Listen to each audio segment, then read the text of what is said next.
મધ્યપ્રદેશના ખંડવામાં મસાલ સરઘસના સમાપન સમારોહ દરમિયાન અકસ્માતની ઘટના સામે આવી છે. મસાલો મૂકતી વખતે કેટલીક ટોર્ચ ઊંધી પડી અને આગ ફાટી નીકળી હતી. અકસ્માતમાં 50થી વધુ લોકો દાઝ્યા હોવાની માહિતી પ્રાપ્ત થઈ રહી છે.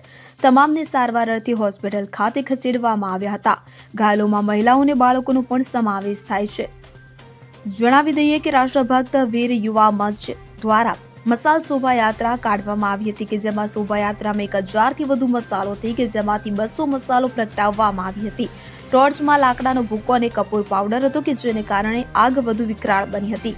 ઘટનાની જાણ થતાં મોટી સંખ્યામાં પોલીસ કાફલો ઘટના સ્થળે આવી પહોંચ્યો હતો. તેલંગાણા ભાજપના નેતા ટી રાજા અને પશ્ચિમ બંગાળ ભાજપના પ્રવક્તા નાઝિયા ખાને આતંકવાદ વિરુદ્ધ આયોજિત કાર્યક્રમમાં ભાગ લીધો હતો. તેમણે કાર્યક્રમને સંબોધિત કર્યો હતો અને હિન્દુ નેતા અશોક પાલીવાલ કાર્યક્રમનું નેતૃત્વ કરી રહ્યા હતા. દરમિયાન સમાપન સમારોહ દરમિયાન અકસ્માતની ઘટના ઘટી હતી.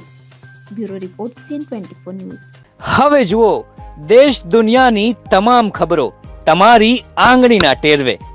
ઉઠાવો મોબાઈલ અને Google Play Store પરથી ડાઉનલોડ કરો અમારી CN24 ન્યૂઝ મોબાઈલ એપ.